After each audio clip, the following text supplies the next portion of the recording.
ണമെന്ന് മഞ്ജു പറഞ്ഞിടത്തുനിന്നാണ് എനിക്കെതിരെയുള്ള ഗൂഢാലോചന ആരംഭിച്ചത്. അതിന് അന്നത്തെ ഉയർന്ന ഒരു മേലുദ്യോഗസ്ഥയും അവര് തെരഞ്ഞെടുത്ത ഒരു സംഘം ക്രിമിനൽ പോലീസുകാരും ചേർന്ന് ആണ് ഇങ്ങനൊരു നടപടി ഉണ്ടാക്കിയത്. അതിനായിട്ട് ഈ കേസിലെ മുഖ്യപ്രതിയെ കൂട്ടുപിടിച്ച്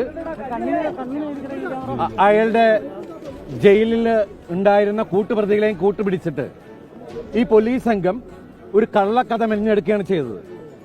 എന്നിട്ട് ഈ പോലീസ് സംഘം ചില മാധ്യമങ്ങളെയും അവർക്ക് ഒത്താശ ചെയ്തു കൊടുക്കുന്ന ചില മാധ്യമ പ്രവർത്തകരെയും കൂട്ടുപിടിച്ച് ഈ കള്ളക്കഥ സാമൂഹ്യ മാധ്യമങ്ങളിലൂടെ പ്രചരിപ്പിക്കുകയും ചെയ്തു.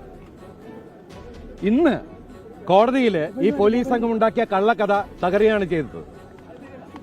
ഈ കേസിൽ യഥാർത്ഥ ഗൂഢാലോചന എന്ന് പറയുന്നത് എന്നെ പ്രതിയാക്കാനാണ്. സമൂഹത്തിൽ എന്റെ കരിയർ, എന്റെ ഇമേജ്, എന്റെ ജീവിതം നശിപ്പിക്കാൻ വേണ്ടി ചെയ്തതാണ്. ഇന്ന് എനിക്ക്